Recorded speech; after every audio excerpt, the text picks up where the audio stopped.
کیونکہ اس حکومت سے معیشت نہیں سنبھالی جا رہی. معیشت اکانومی کے بغیر کوئی ڈیفنس نہیں پاسبل. اب وہ 6 گنا ہو گیا انڈیا کا بجٹ. آپ کہ ہم دیکھیں انڈیا 1990 میں اکانومیکلی ہم سے 4 گنا تھا, آج وہ 10 گنا اس کی اکانومی ہو گئی ہے. کہ ہندوستان پاکستان میں بدامنی پیدا کرنے کے لیے پراپر کوششیں کر رہا ہے, یعنی سعدیہ افضال, آپ بڑے اچھا ٹاپک آج ڈسکس کر رہی ہیں. دیکھیے بات یہ ہے کہ ابھی 2.5 سال میں یہ جو نئی حکومت آئی ہے اس میں ہمارا جو ڈیفنس کا بجٹ ہے, پہلے اگر انڈیا سے 5واں حصہ تھا, انڈیا کا بجٹ اگر 5 گنا تھا, کیونکہ اس حکومت سے معیشت نہیں سنبھالی جا رہی, معیشت اکانومی کے بغیر کوئی ڈیفنس نہیں پاسبل.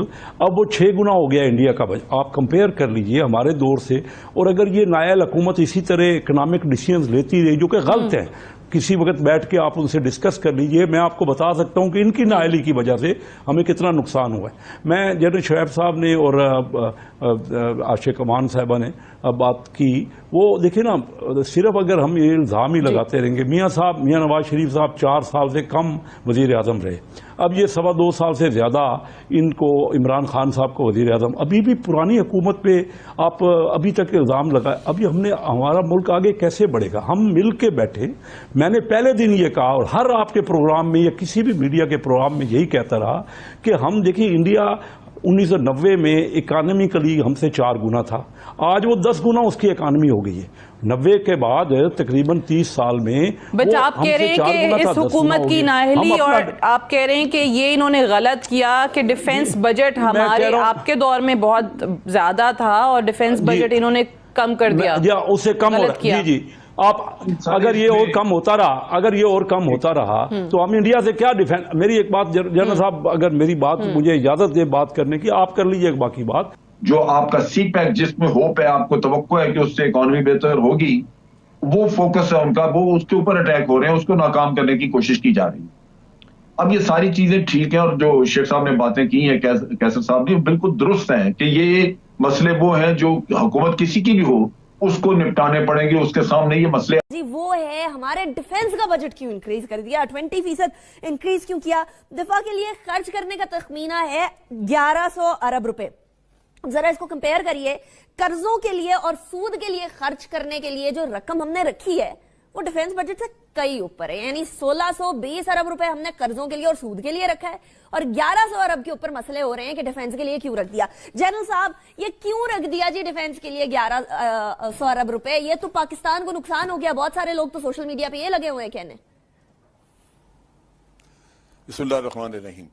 دیکھیے جی, جو بھی لوگ اس کے بارے میں بات کرتے ہیں, پہلی بات تو یہ کہ لا علمی کی بنیاد پہ لوگوں کو بہت زیادہ یا تو علم نہیں ہے, یا وہ بھی ایسے بھی اشخاص ہیں جو پاکستان کو دفاعی اعتبار سے کمزور دیکھنا چاہتے ہیں. دفاع کے لیے یہ بڑا ضروری ہے کہ آپ اپنے جو جیو پولیٹیکل انوائرمنٹ ہے آپ کے ملک کے آس پاس, جیسے بھارت ہے, افغانستان ہے, کوئی بھی کہیں مسئلہ حل نہیں ہو گیا کہ آپ یہ کہیں کہ جی آپ کے تھریٹ جو ہے وہ کم ہو چکی ہے, لہذا آپ کو کچھ اور بجٹ کم کرنا چاہیے. اسی طرح آپ افغانستان کے ساتھ معاملہ چونکہ ٹھیک نہیں ہوئے تو آپ ابھی وہاں پہ فینس لگا رہے ہیں, دفاعی کام بہت سارا ہو رہا ہے, جہاں چھوٹے چھوٹے قلعے تھوڑے تھوڑے فاصلے پہ بن رہے ہیں تاکہ آپ بارڈر کا پوری طرح دفاع کر سکیں اور یہ دہشت گردوں کا آنا جانا روکا جا سکے. تو خرچے تو پہلے سے کہیں زیادہ ہیں, اور بھارت کا بجٹ ہم سے کئی گنا زیادہ ہے, سو آپ کو وہ بھی ذہن میں رکھنا ہے. لیکن دوسری طرف بجٹ زیادہ نہیں ہوا, میرے خیال میں تو یہ کچھ کم ہوا ہے. آپ اس میں 2-3 فیکٹرز دیکھ لیں. ڈی ویلیویشن کا لگا لیں, پرائس ایسکلیشن کا لگا لیں کہ کتنی بڑی ہے, اور جن چیزوں پہ تنخواہ اور مدوں میں آپ نے اضافہ جو کیا ہے وہ اسی خرچے میں سے پورا ہونا ہے. پینشنز تو گورنمنٹ الگ دیتی ہے, وہ اس کا ان سے واسطہ نہیں ہے, لیکن باقی چیزیں اس میں انکلوسیو ہیں. اس کے ساتھ ساتھ بڑی امپورٹنٹ چیز یہ ہے کہ ایک وقت پہ کولیشن سپورٹ فنڈ آتا تھا, آپ کو باہر سے امریکہ دیتا تھا, سو وہ کچھ کمی وہ پوری ہو جاتی تھی. آپ نے جو ٹرپس استعمال کیے ہوئے مغربی سرحدوں پہ, ان کے لیے اخراجات کچھ وہاں سے آ جاتے تھے. لیکن اب یہ سارا خرچہ آپ اپنے جیب سے پورا کر رہے ہیں کیونکہ کولیشن سپورٹ فنڈ بند ہوا, اور آپ نے کہا جی ٹھیک ہے بند کرنا تو کریں, لیکن ہم اپنے نیشنل انٹرسٹ جو ہیں وہ قربان نہیں کریں گے. تو ان حالات میں قوم کو سمجھنا چاہیے کہ یہ جو آپ کو تھوڑا بہت اضافہ نظر آ رہا ہے یہ تو ان کے منہ میں زیرہ ہے. حقیقتاً آپ کے مسائل اتنے زیادہ ہیں کہ اس سے کہیں زیادہ خرچ ہونا چاہیے تھا اگر آپ نے دفاعی اعتبار سے آپ نے اپنے آپ کو کھڑا کرنا ہے اپنے ایڈورسریز کے سامنے. تو ان حالات میں اعتراض کرنا تو قطعاً جائز ہی نہیں ہے, بنتا نہیں ہے. اور یہ جو صورتحال ہے یہ ڈیمانڈ کرتی ہے کہ بجٹ اس سے کہیں بہتر ہوتا. صحیح. جو لوگوں کو اعتراض کرنا چاہیے تھا وہ یہ ہے کہ قرضے اتارنے کی مد میں 2200 ارب روپیہ 2200 ارب مختص کیا گیا ہے. اس حکومت نے 5 سالوں میں کیا کیا ہے کہ قرضوں پہ انحصار ہمارا کم ہوتا. جو چیزیں مرزا صاحب نے ذکر کی ہیں وہ ساری, کیا آپ نے اپنا ٹیکس کلیکشن بیس بڑھایا؟ 5 سال ضائع کر دیا آپ نے اس کام میں, کچھ نہیں کیا. آپ کی پی آئی اے خسارے میں ہے, ریلوے, اسٹیل مل, ہر چیز خسارے میں ہے, جبکہ ان کے اپنے بلو وغیرہ جو ہے وہ تو پروفٹ میں چلتی ہیں. کیا کسی نے یہ نہیں سوچا کہ ان کو بھی پروفٹ میں ہونا چاہیے کہ ان کے خسارے نہ جیب سے دینے پڑیں؟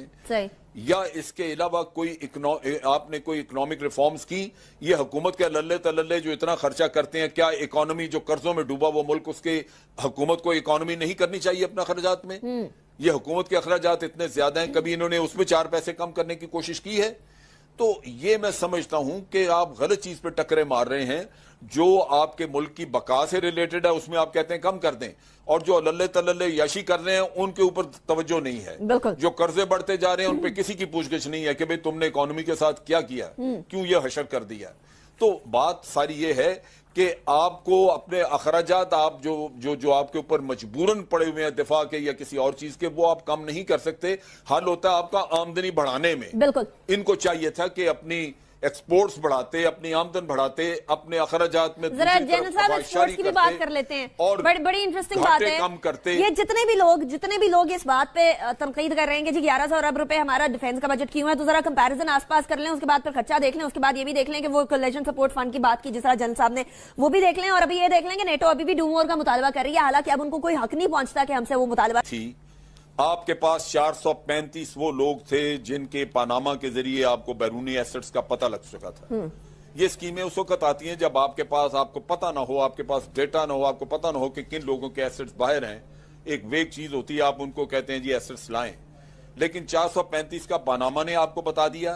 کچھ کا بعد میں بھی پاناما کے اسی سورسز سے بعد میں اور بھی نام آئے, اور 2500 کے قریب آپ کو دبئی سے نام ملے ان کے ایسٹ کے ساتھ. یہ فہرستیں ساری FBR کے پاس ہیں. ان لوگوں کا جن کا آپ کو پتہ لگ گیا تھا ان کی تو تحقیقات ہونی چاہیے تھی. جنہوں نے ڈکیتی لگائی ہوئی تھی, ملک سے چوری کر کے پیسہ لے کے گئے ہوئے تھے, ان کو معافی اور اس طرح کی اسکیمیں دیتے ہیں, جبکہ خاص طور پہ ان کے ایسٹس اور ہر چیز آپ کے سامنے ہو, پتہ ہو, آپ کے ہاتھ میں ہو. اس سے بڑا ظلم آپ اپنے ملک کے ساتھ کیا کر سکتے تھے؟ آپ نے بجائے وہ کام کرنے کے جو آپ کی ذمہ داری تھی, آپ نے یہ ایک رستہ نکالا. جی ڈاکٹر صاحب, ایک بہت بڑا جو مسئلہ ہے وہ ویکسینز تو بن گئی ہیں, دنیا میں لگنے بھی شروع ہو گئی ہیں. بھارت نے تو اپنے پروڈیوس کر لیا, بلکہ اس نے بڑی کمینگی والی بات کی. ہم کون سا بھیک مانگ رہے تھے کہ سوائے پاکستان کے اور دوسرا کون سا ملک جس کو نہیں دیں گے؟ چین کو. جی ہمارا پہلے تو جو آپ نے پہلے بات کی اس کو کلیئر کر لیتے ہیں. یہ بالکل آپ کی بات درست ہے کہ انہوں نے جو ہماری سیکنڈ ویو ہے, جو دوسری لہر تھی, اس کی پیکس